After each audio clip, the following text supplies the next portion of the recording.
ہماری تو بھوک میں بھی روزی ہے. حدیث میں آتا ہے جس کے 3 دن کے جس پہ فاقے آ جائیں، 3 دن کے فاقے آ جائیں، وہ اپنی حاجت کو نہ اپنی حالت سے نہ اپنی زبان سے کسی کو تذکرہ کرے، اللہ پہ واجب ہے 1 سال کی حلال روزی خود اس کو پہنچائیں گے. وَمَا مِن دَابَّةٍ فِي الْأَرْضِ إِلَّا عَلَى اللَّهِ رِزْقُهَا، جتنی زمین کی مخلوق ہے اس کی روزی اللہ کے ذمہ ہے. 3 دن بھوک آ جائے کسی کو سوال نہ کرے اور کسی کو دکھائے نہ، اللہ پہ واجب ہے 1 سال کی روزی گھر پہنچائے. میرے دوستوں، موت سے پہلے یقین بنانا ہے تو پہلا دشمن ہے دنیا کو دین پہ ترجیح دینا. نمبر 2 شیطان. اور یہ بات میرے دوستوں پکی ہے، جو آدمی دعوت کا کام نہیں کرتا شیطان سے بچنا اس کا مشکل ہے، الا ماشاءاللہ. دعوت کا، کیونکہ مؤذن جب اذان دیتا ہے، مؤذن جب اللہ اکبر کہتا ہے، حدیث ہے بخاری شریف کی، شیطان کان میں انگلیاں ڈال دیتا ہے، اس کی ریح خارج ہو جاتی، بھاگ جاتا ہے.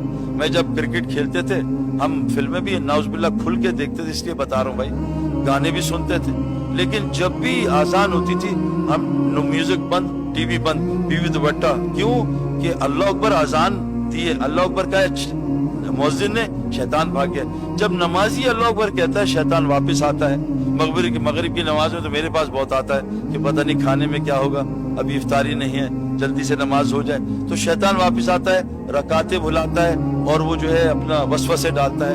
تو ایک ہی اللہ اکبر ہے. دیکھو، ایک اینٹ لگی ٹوائلٹ میں، ایک اینٹ لگی ہے بیت الخلا میں، زمین آسمان کا فرق ہے.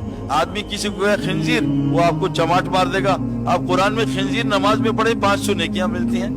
آپ کتا کلب کسی کو بولیں وہ گالی ہے، اور قرآن میں کلب پڑھے تو 300 نیکیاں مل جاتی ہیں. آپ کسی کو وہ فرعون، وہ کہے گا ظالم تو ہوگا، تیرا باپ ہوگا.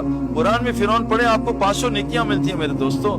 تو میرے دوستوں، جب مؤذن اللہ اکبر کہتا ہے شیطان بھاگتا ہے، نمازی کہتا ہے شیطان بھاگتا. کیوں؟ مؤذن دائی ہے، دائی کی اللہ اکبر شیطان نہیں سن سکتا. اور دعوت دینے کا ثمرہ کیا ہے کہ جب مؤذن اذان دیتا ہے اللہ اس کو سب سے پہلے اپنے پیچھے کھڑے ہونے کی توفیق دیتا ہے. میرے دوستوں، خاص عبادت قرآن میں نہیں ہے، حکم ہے.